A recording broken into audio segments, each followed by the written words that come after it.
July photo challenge. We're making a couple of changes after yesterday's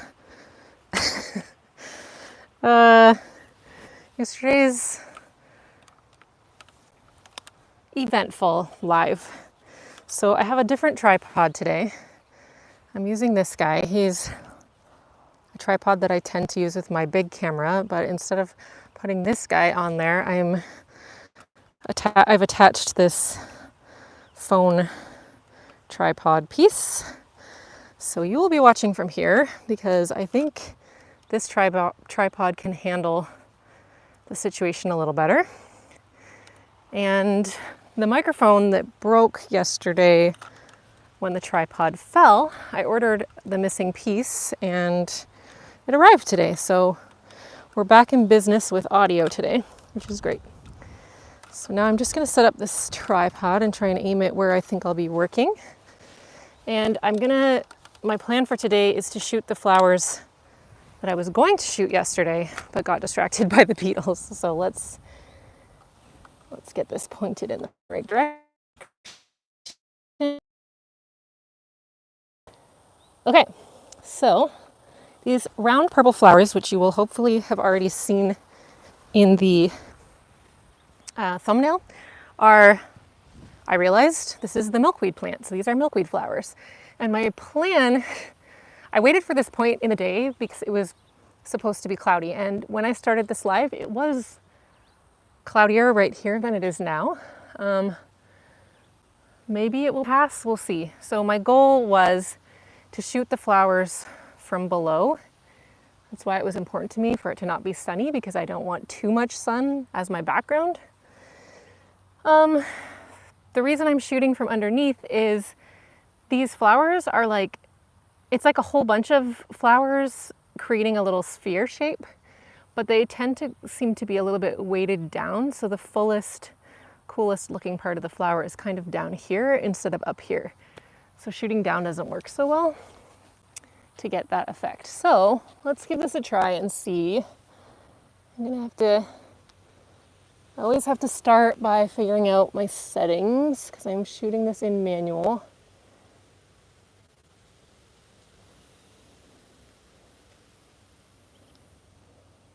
I'm gonna decrease my ISO a little bit. Okay.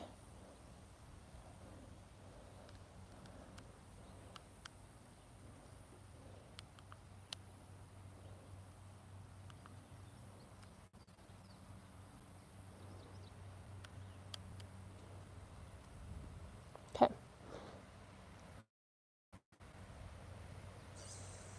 So I'm using a setting on my camera, and if anyone's interested, I can share more about it perhaps in a future video. So let me know if you are interested, and otherwise I'll just leave it. But I use a setting that lets me see when things are in focus a little bit better than just trying to see it based on the video. Well, it's not video, based on the, what are we calling this thing that I'm looking through, the viewfinder. It lets me choose a color, and unfortunately I have it set on red right now, which is a little hard to see against these flowers. So it will show me the part of the flower that's in focus by making it look a little bit red in that spot.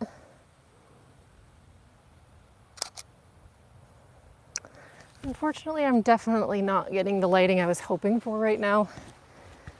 The sun is right there and it's not blocked by any clouds.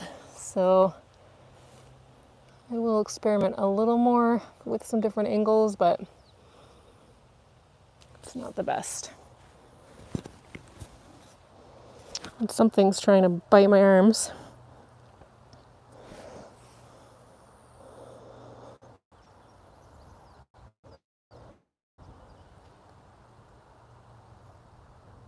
The lighting's not terrible right here, but that's not really the part of the flower I was hoping to capture.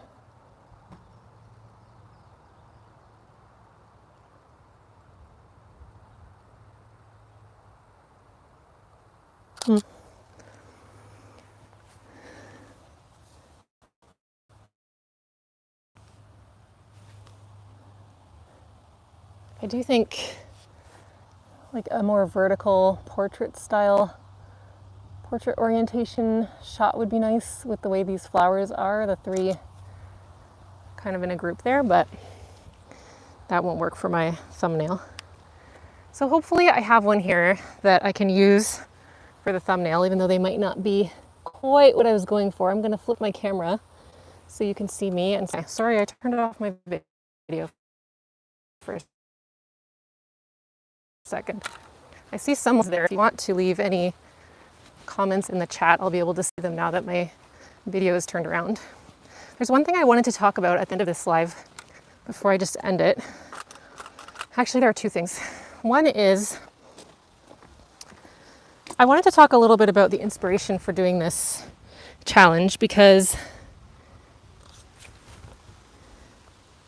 I think it's, I don't know, worth talking about. So I had mentioned in a previous video, I think the first one of the series, that Tracie's comments in one of her videos, her channel's called Life in the Wild West. I linked to it in the first video in this playlist. I mentioned that she had talked about the book 1000 Gifts and how, I'm just gonna move, don't mind me moving while I'm talking. She had talked about the book 1000 Gifts, which I've also read, by Ann Voskamp, and it talks about, it's basically talking about a gratitude practice that the author goes through this process of writing down things that she's grateful for. And her goal was to make a list of 1,000 things. I'm just making my way to a place where I can sit down so this camera won't be moving like crazy. All right, so I'm gonna bring you lower here.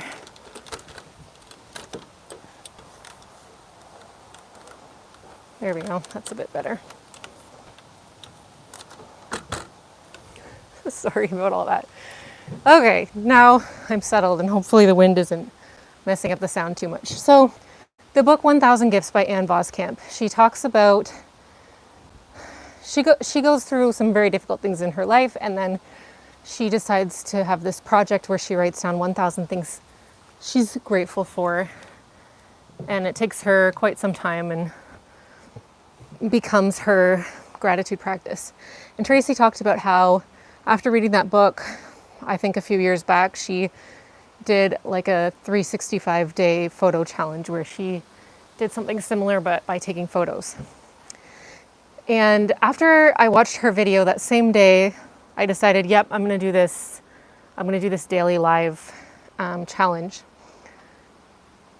But there's more to it than just that. And I hope this won't seem too scattered because it's live and I haven't had time to put my thoughts together in a coherent way like I might for a typical video, but I'm gonna try anyway. So I was thinking about how the inspiration to do this came from several different places. And the reason I want to point this out is I think it applies in many different situations in all of our lives. So yes, Tracie's video was the thing that spurred me to take action, but there were a few other things that, looking back, I see it that also inspired the decision. For example, I'm reading a book right now called The Book of Alchemy, and I'm just near the beginning of it, and it's also about, I think it is also a 100-day, this one's a 100-day project, and it's a journaling project. And I'm only on like, I think the 3rd chapter or something, and the chapters are just like kind of like an essay, and they're all written by a different author, and then at the end of the little essay or chapter there's a journaling prompt. And so what I've been doing is I read the chapter, I read the prompt, and if I am inspired to write something right away, I write about it right then. And if I'm not quite sure what I want to write, I'll just put the book down and come back to it another day. And usually if I've thought about it for a little while, like just kind of in the back of my mind for a couple days, when I come back to it, I have something to write. So I just came back to the chapter that I had read most recently this morning, and I realized it was talking about doing a daily project. And I was like, oh yeah, I read this a few days ago, and I was thinking about how Like I was trying to think of a daily project I had done that I could write about. And the prompt also asked you to think about a project you could do going forward. And I didn't even realize that this was connected until I looked at the book again this morning, and I was like, oh, I guess that was also part of the inspiration for this project. And as I was thinking about it, I remembered a 365-day photo challenge that I had done years ago. I feel like, I don't know, long before the pandemic, like when my kids were smaller. And a bunch of photographer friends of mine were doing this 365-day challenge, and the idea was to take a photo every day. I didn't take a photo every day, but I did my best, and the value in just attempting that, even though I wasn't perfect about it, like those photos that I have from that project are very valuable to me, and I am so glad that I attempted the project even though I didn't succeed in doing it every day. And that made me think about another channel that I've been watching on YouTube. And there's something about being live that like makes things escape my mind. Give me a second and I'll think of what it's called. Or I won't, and I'll have to sheepishly just add the link in the comments. Wow, why can't I think of what it's called? Something about being live, I don't know, it gets a little stressful. Wow, I'm so sorry I can't think of, like, your name and your channel have totally escaped me, but at any other moment I would remember it. I can't believe I'm not thinking of it. Anyway, so I'll tell you about her channel. It's all about art. Hi, Justin. It's all about art, and she often talks about like the mental and emotional challenge side of art and life. And she will talk about like challenges you face as an artist and things that, you know, things that we get in our head about that we have to get over, these mental hurdles and things. And okay, I remembered her name. It's Jackie Wolven. I don't know why that escaped me. So one of the things that I really appreciate about Jackie and the content on her channel is that she's often trying new things that are new to her. And it's always inspiring to me. It makes me want to get out and try new things. And it makes me a little bit, each time I watch her, I feel like I get over the parts of me that are perfectionistic and make me hold back on trying new things. So that's another thing that I think just her general attitude and approach to art has also influenced my desire to do this. And both of those two YouTubers have, Jackie and Tracie both, inspired me to want to show up on YouTube, to want to be consistent, to want to try this medium out and keep trying to get into my groove with it and to figure out what type of content I want to continue making here.